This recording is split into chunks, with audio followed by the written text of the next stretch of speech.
Bet horse racing on DRFTV. We'll match your first deposit of $200. Get free expert picks and past performances, plus weekly cash back. All from Daily Racing Form, the most trusted name in horse racing. The second graded stakes race on Saturday at Santa Anita is race number six. It's the grade 2 Chandelier Stakes for 2-year-old fillies at 1 mile and 1/16. And this year's 2-year-old filly division in California has not been memorable. In fact, it's the slowest group of 2-year-old fillies in California in more than 30 years. The lowest rated Del Mar debutante winner ever, it was one with a 71 Beyer speed figure.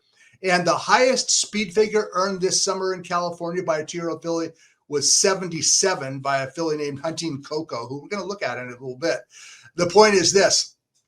So far this summer, the 2-year-old fillies are just not very fast. It's still summer, we're turning into fall, and there's plenty of time for these horses to develop. But it's just kind of interesting, in my opinion anyway.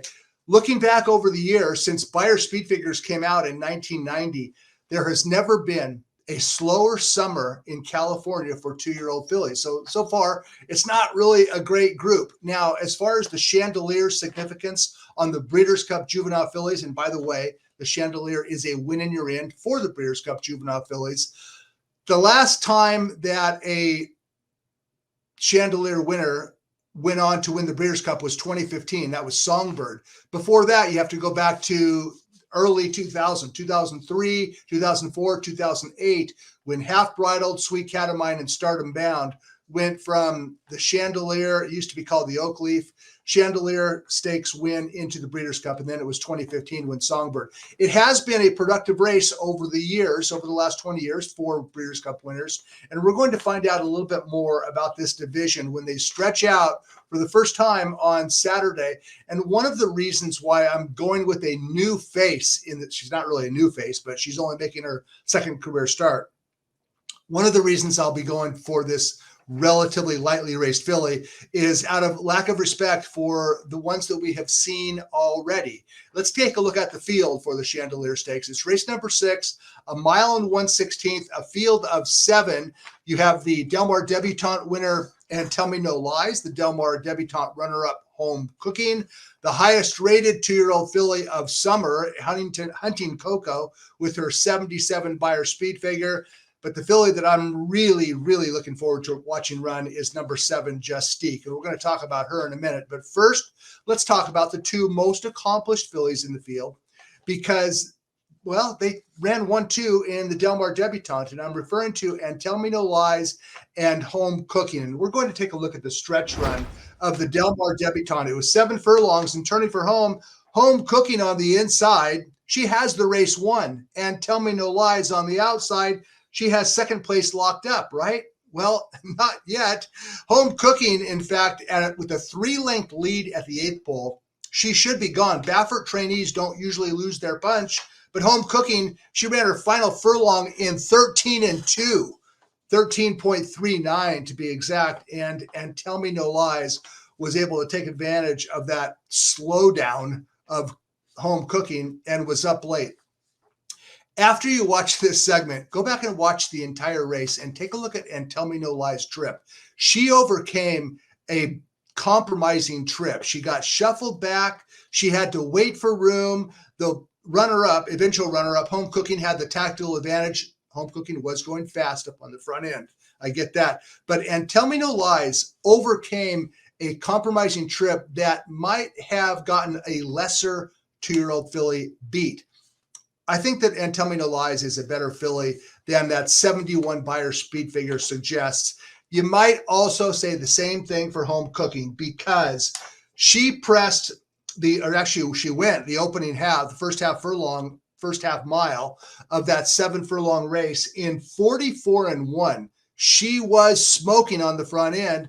Home Cooking was. She won't be going 44-1 on Saturday in the Chandelier. It's a 2-turn race, and they're going to slow down the tempo, and Home Cooking still has the potential pace advantage. But And Tell Me No Lies, who is a daughter of Arrogate, and according to trainer Peter Miller, has absolutely thrived through this ambitious campaign. 3 starts in summer at Del Mar, and now she's stretching out. Miller believes that her pedigree and how she runs and trains suggests that she wants every bit of this 1.1/16 distance. I agree. I picked her second, and I respect her. I also respect home cooking, despite her 13-2 come home time in the Del Mar debutante. Let's take a quick peek at the highest rated filly of summer, and that was Hunting Coco on September 4th. She's going to cut the corner inside. This is a Baffert-trained daughter of Practical Joke who went off at 7-1. You don't see that very often. 7-1 on a Baffert first-time starter. It could be because he had somebody else in the race. Anyway, Huntington Coco won by nearly 7 lengths with a 77 Beyer speed figure. She's not slowing down, is she? You'd have to respect her on the stretch out. It's only her second career start. She was pretty impressive first time out, winning by a long ways with the highest number of summer. It's not a great number, a 77, but it was the highest number by any in her division this year in California. Okay, home cooking and tell me no lies, Hunting Coco. In my opinion, they just do not compare to the most impressive 2-year-old filly maiden winner of summer, and that's Justique. And we're going to watch the entire race of Justique's career debut. July 31st, she's number 7 and she breaks dead last. Now, she came out of the race fine, out of the gate fine. She just has no speed. But she came out straight, and Victor Espinoza aboard Justique was not at all concerned that she was that far back. All he wanted to do was her to come out of the gate straight, which she did, and finish well. And you're going to see how well she finishes in just a minute. Going into the turn, Justique begins to pick up steam. She splits horses right here, and all of a sudden, her stride lengthens, and Espinoza sees those horses in front of him, and he goes, I better make a choice here. He angled Justique to the outside. Now she has clear sailing, and she is still on the move. By the way, that's home cooking down on the inside, and she's going to falter while Justique rallying wide. Yes, she had the race shape in her favor. They went fast, the speed backed up, but watch Justique blow past the front runners, and she is right here. Espinoza begins to wrap up inside the final 16th. The race is over. She won under wrap. She galloped out super past the wire. This was on July 31st, and Justique apparently at that point in time became an instant contender for the Del Mar debutante on September 10th. Only one problem. She got sick. She missed training. She did not resume a workout pattern until late August, and the Del Mar debutante was on September 10th. So Sheriff's, her trainer, said, we're going to miss the debutante. We will point her to the Chandelier at Santa Anita in early October. Here we are, and Justique has not missed any recent training. She's trained very well. Espinoza has been aboard her in the morning. He has worked her. And Sheriff's does not believe that 2 turns going from 5.5 to 1.1/16 is a big issue.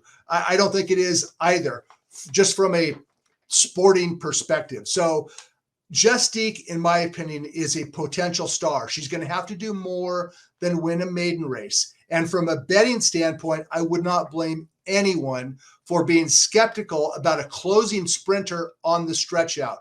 Most of the time, I would agree with that, but not this year, because I don't like the other 2-year-old fillies. I loved Justique's debut win. So did everyone. And I think that this daughter of Justify is potentially something special for Sheriff's, Espinoza, and owners Lee and Susan Searing. So from a betting standpoint, I'm not going to advocate taking a short price. I think she'll be short.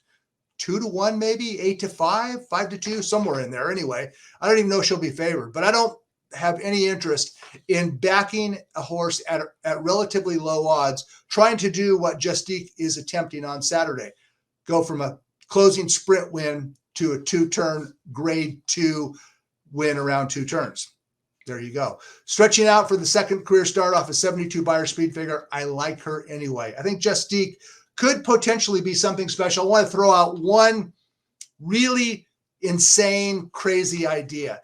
If the 2-year-old fillies, the familiar ones, are as vulnerable as they appear, as I argue they would be, you have Justique, who's a new face, Hunting Coco, a relatively new face also. What about number 1, Naughty Lottie? She has to be one of the longest prices in the field. She's never started in California. She ran at Louisiana Downs. She won by 15 lengths. And she ran in the Prairie Meadows Debutante, and she finished 3rd by 10. You can't really make a case for this Midwest shipper coming to California, except for this. If these 2-year-old fillies are as subpar as they seem, maybe Naughty Lottie fits well with these. I think the best fit of all is Justique. She's the most likely winner, in my opinion, of race 6 on Saturday at Santa Anita.